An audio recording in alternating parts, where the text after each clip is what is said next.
Tired of dealing with annoying flies, fruit flies, and gnats in your home? The Zevo Flying Insect Trap is your ultimate solution. Don't wait.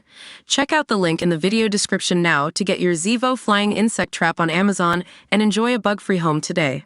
Locals living in a trendy seaside town beloved by celebrities and hipsters say it has been beset by drugs since Londoners moved in. Margate residents have spoken out about the influx of drugs in the coastal tourist hotspot after a bad batch of MDMA killed a 17-year-old schoolgirl and hospitalized 21 others after a gig at the town's Dreamland venue.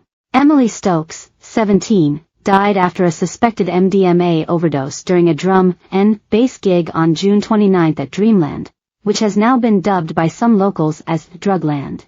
Another 21 youngsters fell ill after suspected drug use, with one left in an induced coma. The shocking incident has alarmed locals and led to some calling for Dreamland's license to be revoked. The venue is on the site of an amusement park which was created in 1880 and revived in 2015 after decades of decline. Its regeneration is part of Margate's transition to an arts hub for former Londoners, which has breathed new life into the 60s seaside resort. But some long-term locals and regular visitors have said that the trendiness of Dreamland and its events have brought harmful drugs to their doorstep. Margate stalwart Ray Voss, 78, has lived in the coastal town since 1966 and slammed the influx of ex-Londoners. He said, 60 or 70% of the people who came down here take drugs. When you walk around you can smell it. They smoke cannabis. It's bad when the gigs are on at Dreamland too. It's more like Drugland, Margate. Liz Hammocks, 62, has lived in Margate since she was 6 years old, and has run businesses across Thanet for the last 2 decades. She said, "We definitely can smell a lot more weed all the time. Sometimes we are standing here and it just wafts through the shop. I think it's due to the more artsy people who are coming down. Years and years ago, this was a very posh area. It had Russell Bromley along the high street and all that. But then it all dropped when the package holidays became a thing. And then the London councils have sent down the people they don't want here, so it's kind of the drop from here." But Liz added, "But to be fair, I wouldn't say the town is worse than it was 10 or 20 years ago. We can't blame the DFLs, down from London, for it." Retired painter and decorator Colin Goodman, 66, said, "Whenever you get a concentration of people like in Dreamland, you get an increase in drugs, you get an increase in crime and an increase in violence. It's the same across the whole country. And people say that it's a good thing because of the money, but the council keeps the money to themselves. Us people on the outskirts rather than the old town don't get our bins collected.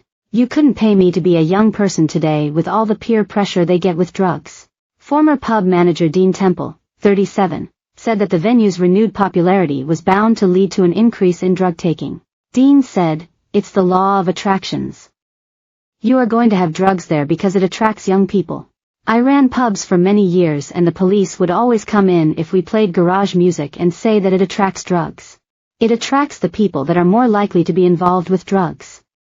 Young people who are maybe between jobs and are bored are much more likely to be involved with that sort of thing. And gigs attracts those sort of young people. But Dreamland has been a great thing for Margate too." Jane Smith, 41, runs the Olympia Cafe in the Kent seaside hotspot.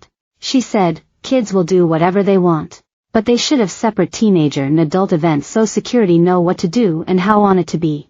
I've been to gigs up there. I went to go see Madness in Dreamland recently and it was a good time but people were smoking weed and that, it's not right that kids should be around that." Amanda Harris, 51, and Poppy Preston, 49, visit Margate from their homes in Essex and London for gigs and holiday jaunts. They denied that the influx of so-called DFLs had caused an uptick in drug usage. Poppy said, "I think seaside towns are the worst for drugs generally. I don't think it's anything to do with the increase in tourism here." Amanda added, "You are checked on the doors to see if you're carrying anything, but if someone has taken a pill beforehand or something, how are they supposed to know? Since COVID, a lot of venues have lost their license.